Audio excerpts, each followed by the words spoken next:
Sveiki, nors esu oldschoolinis muzikantas ir iki šiol visą gyvenimą scenoje ir studiją naudojausi plikomis ausimis, gaudančiomis didelius decibelus iš kolonėlių, atėjo poreikis įsigyti in-ear monitorius. Į ausies landas apskritai kaišiau ne pačius brangiausius kišamo tipo in-ear monitorius, maždaug įsivaizdavau, kaip čia viskas galės būti ir turėjau išankstinį skeptišką nusistatymą. O kas gali būti geriau už rezonansą orų? Iki šiol naudojau ZST ausinės, kurios kainavo apie 14 eurų. Iš pirmo įspūdžio nebuvo labai blogos, o daikto kokybė netgi atrodė pakenčiama. Deja, repeticijos naudojant ZST virto kankynę. Jie kritinėjo iš ausies landos, kad ir kaip stengiausi atitaikyti jų komplektinius antgalius, tačiau didžiausias esminis blogis buvo, kad jos visiškai nelaikė garso apkrovimo. Atrodė dar visai neforsuojant, jos imdavo kriokti, barškėti. Nekalbu apie didesnį garsą, o viduriniai dažniai pas jas apskritai neegzistavo. Apžvelgęs rinkoje siūlomus ir lietuviškose parduotuvėse parduodamus in-earus, beveik buvau apsisprendęs įsigyti Shure arba Sennheiser, bent jau entry-level produktą. Tačiau greitai buvau atkalbėtas labiau patyrusių kolegų, jog minėtų firmų entry-level skambės ne ką geriau už turimus kinietiškus ZST. Lyg tarp kitko, gavau nuorodą į firmos Mackie naują gaminį, in-ear monitorių seriją. Kaipgi nežinosi nuo 1988 metų egzistuojančios Vašingtone įsikūrusios firmos, kurios pultus kolonėlės žino visas pasaulis. Paskutinius 15 metų Mackie yra Loud Technologies, kuriems priklauso tokie vardai kaip Alvarez Guitars, Ampeg, Great, Eastern Acoustic. Ok, tikrinam, kągi jie ten turi, ką galima rinktis iš jų siūlomų in-earų. Už mano turimus pinigus jau gaunasi nebe entry ar mid-level, o aukščiausio modelio Mackie MP240 ausinės.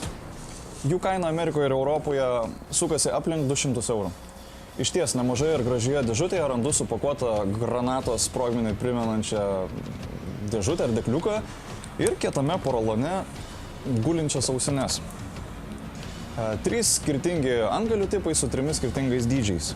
Tai dual hybrid driver monitoriai, kaip prašoma, atkuriantis nuo 20 Hz iki 20 kHz atkuriame dažnių spektrą. Ausinės būdamas 16 ohmų išspaudžia net 108 decibelus. Taip lyg stovėtum prie kylančio reaktyvinio lėktuvo. Mackie siūlo masyvesnius, tačiau minus 40 decibelų slopinančius aplinkos garsus ausinių korpusus. Aptikau ne vieno būgnininko apžvalgas, kuriuose jie džiaugiasi geresnė išorės garso izoliacija. Iš tikrųjų, įsidėjus šios monitorius į ausis, su šalia esančiu žmogumi susikalbėti beveik neįmanoma. Standartinė MMCX jungtis armuotam 150 cm laidui prie ausies, tai ko gero sulaužius ar pametus būtų galima naudoti ir kitų firmų kabelius su šiomis jungtimis, ar ne? Negaliu pasigirti ištestavęs vienokius ar kitokius in-ear modelius, tačiau kolega turintis Shure SE515 berods pabandęs, šios Mackie pastebėjo, kad jie turi šiek tiek mažiau vidurio. Taip kaip rašo internetinėse forumise, dažniausiai lyginami su Shure SE315 arba 415, dažniausiai pamini, jog pastarieji turi daugiau žemo ir daugiau aukšto.